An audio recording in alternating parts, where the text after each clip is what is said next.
They are nested with sin. Free them, that they may know my...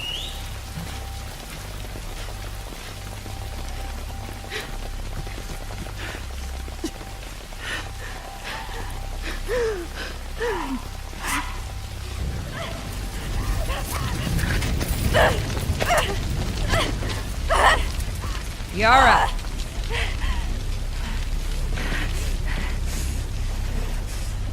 Where is the other apostate? Clip her wings.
Yara.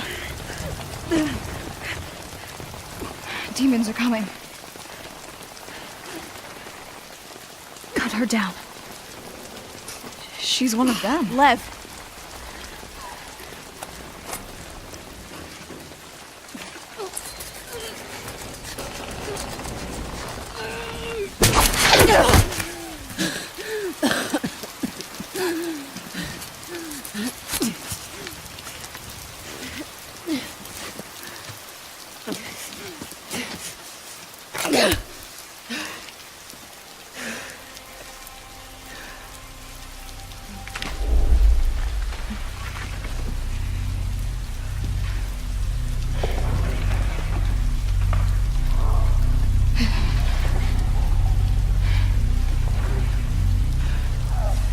Watch your backs.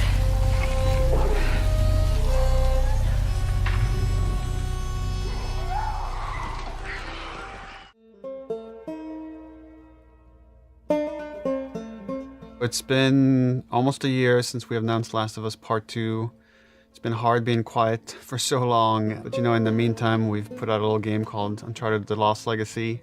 With that finally out there and people playing it and enjoying it, the entire studio is now on The Last of Us Part 2. We're in full production. Every game leverages all of what we learned and all the technology we've built on the previous titles.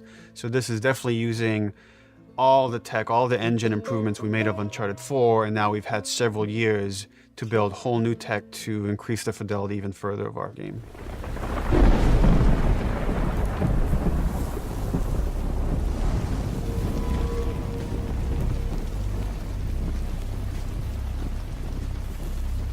So this is the next evolution of our Naughty Dog engine as far as lighting, as far as our character pipeline, how we do muscle deformation, rain effects, even like our facial performance is this whole new rig and whole new pipeline so we can get an even truer performance to what we're capturing on stage. And now we want to give the fans a little something more, lifting the curtain a little bit on the story for The Last of Us Part 2.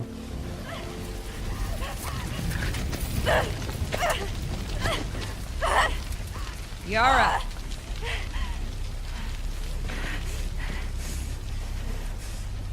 Where is the other apostate? Clip her wings. The Last of Us, at its heart, is about Joel and Ellie and their journey, but it's also an ensemble piece with all these other characters fitting into that theme, and this time we wanted to focus on some of the other really important characters.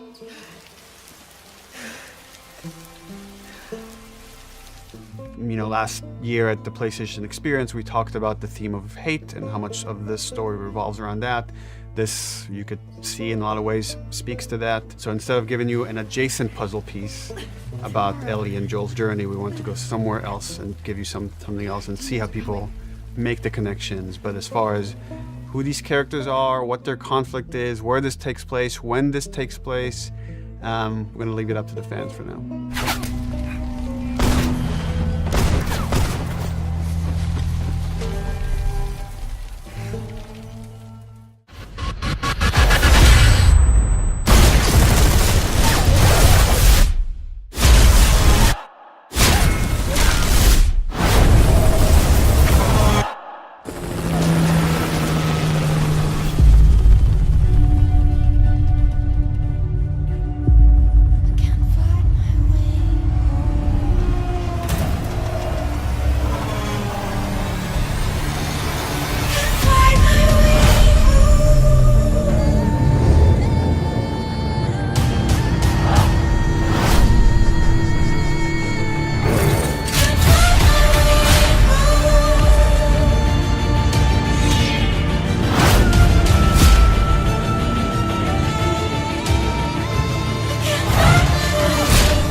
What would you do if the world you knew was gone? All the comforts, the simple pleasures you took for granted. How would you protect yourself and the ones you love when the protectors can't even save themselves?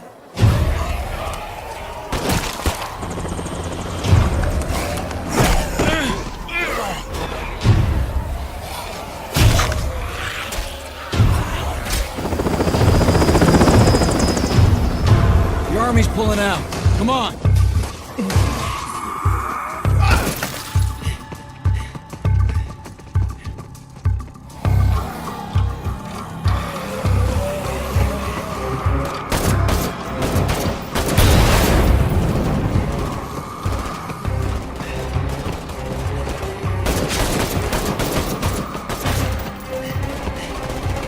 Last truck.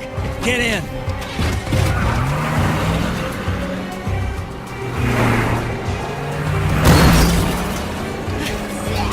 Some of this? How about you?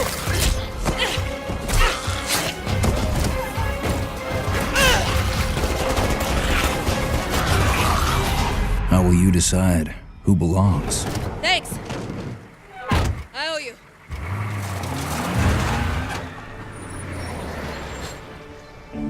How will you choose a place to call home?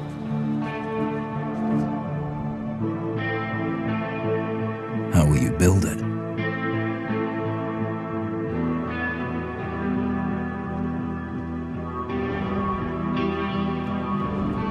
Work together to defend it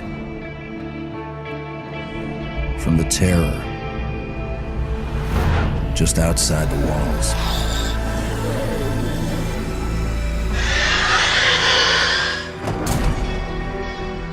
When you get hungry, cold, what risks will you take?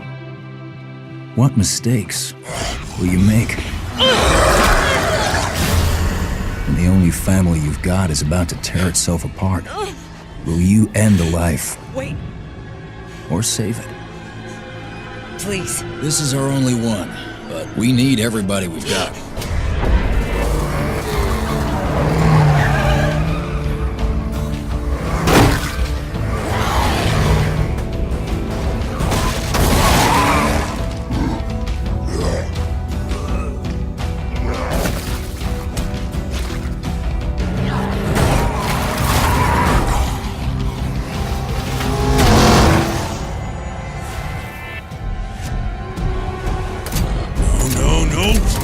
Then you get in too deep and realize no one gets a second chance.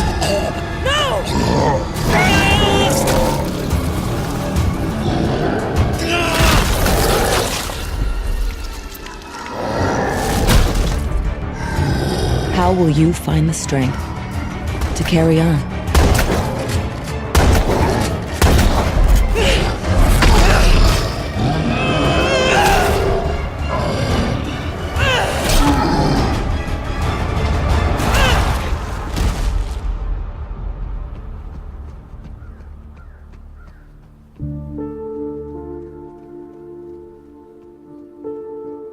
In this world of the living and the dead,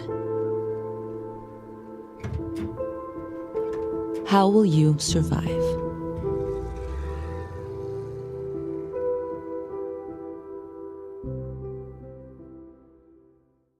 Road, and then Deacon had to turn his back, shoot a wolf, and he got clotheslined clotheslined right up there, yeah. didn't he? Yeah, exactly. So this time you see that he wasn't being chased by the wolves. That's a dynamic event that can just that can happen or not. It just depends on when you're playing the game. Interesting. And this time Deacon saw the ambush and he was able to avoid it. So he kind of comes up and around and behind them. So does weather impacts whether these creatures show up or not in daytime and nighttime, all that stuff? Yeah, absolutely. So especially the freakers, they come out, they're mostly nocturnal, but they will come out as the weather gets colder. They become stronger in the cold.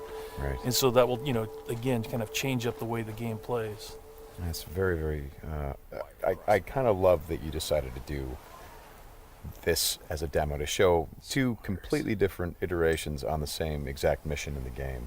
Yes, exactly. So we wanted to have, the job is basically the same. Deacon hears that his buddy's in trouble, rides out to save his life.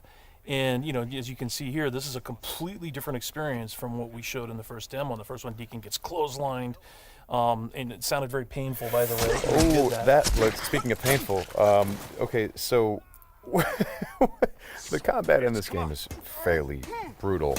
John, you want to talk about that a little bit? Well, we just wanted to make it as realistic as possible. So, yeah, we're not holding back on that at all. And Sam's done most of his own stunt work for this. And I can tell you that when we're on the performance stage and we're capturing that stuff, we just try to keep it real, right? Right.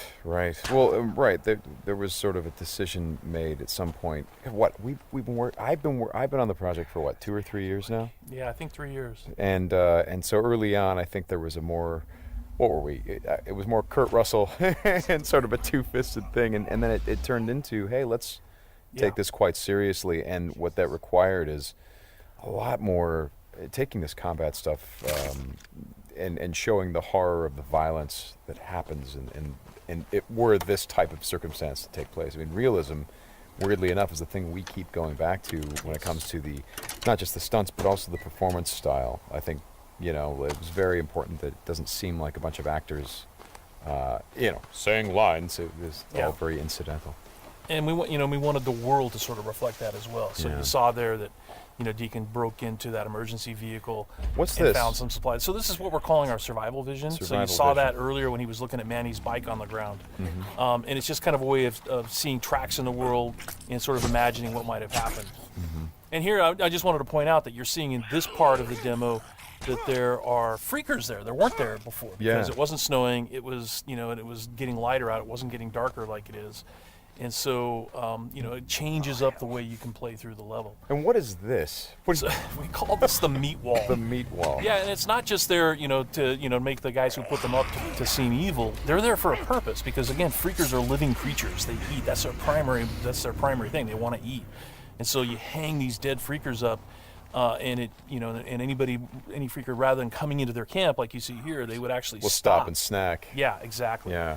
And then the same thing with this freaker that they've hung upside down. Mm-hmm. There's a bear trap underneath it, and they use that because a freaker will come, be attracted to the meat, and then hit that trap. Interesting. Another thing you just saw, by the way, is that tin can. The tin can trap that you that's an alarm that the marauders will put up, and this is again some of the things that marauder camps just do. And you find these marauder camps throughout the world. You'll find traps like that, and then if you're careful and you're paying attention, you can avoid them. Because in the first demo, Deacon didn't avoid it, and he set off that alarm. Right. Now this is the same tactic that he used last time. Throws the rock to get someone to lure him over and have him step in the bear trap. But this one plays out a little bit differently than last time. One of the things that struck me and we've talked about this obviously as we've shot, but there's an effort of the other Marauders to get this guy to shut up, and he won't. Yeah, and so in the first demo, Deacon's heading on down the trail, and you can hear that happening behind him. Right. And this time we're showing what happened. So, he's watching everybody react to this poor guy trapped in the in that bear trap, and she just is like, shut up, shut up, shut up, and then just loses it and shoots the guy. Right. And of course, in the meantime, Deacon is crafting a Molotov and just takes them all out. Right. Oh boy, that's good. Ow. So again, it's like in the previous demo, Deacon would have gone off to the trail down to the right. This time he's going to head this way. He follows the tracks, and comes under a sniper attack. Now let me ask you something about the survival. Okay, there's a sniper attack coming, but the survival vision is, if you don't say upgrade your survival vision, can you miss clues? I mean, are there things that you would get if you upgraded your survival vision that would help you complete the mission better? Exactly, and you have to, we have a whole skill tree, and it's all tied to the experience that you can earn as you're just playing through the game, and then you can upgrade those things. What's happening here? We got a freaker tied to a tree. Yeah, so this is another type of trap that Marauders will set. They will basically chain freakers to the perimeter of their camps, and they use them as kind of an alarm system. And then that, you saw that Marauder there, he was just tormenting the poor freaker, and then so Deacon kind of takes advantage of that. Well, and you think for a moment that Deacon is the guy, he's sort of helping the freaker by, getting the guy that taunted him. Like, no, and then he's going to take the freaker out right afterward. Exactly. And this is a bit of silent sniping using the crossbow. Yeah, so this whole sequence at the end plays out very differently. In the first demo, you saw Deacon use a swarm. He weaponized a swarm, lured them into the camp, and then they kind of did the work for him. There's no swarm in this run-through. Right. So the player really has to go in and use what we're calling our strategic sandbox combat, and that's just, stealth mechanics and setting and using traps, whole arsenal of weapons. You see there's a variety of weapons that Deacon's going to use through this, including the crossbow. He crafts his own bolts. And he's got to figure out how to get up to Manny, just using his combat skills instead of doing it strategically. So straighten me out. Those bonfires, were those there in the previous demo? No, they weren't. Right. So.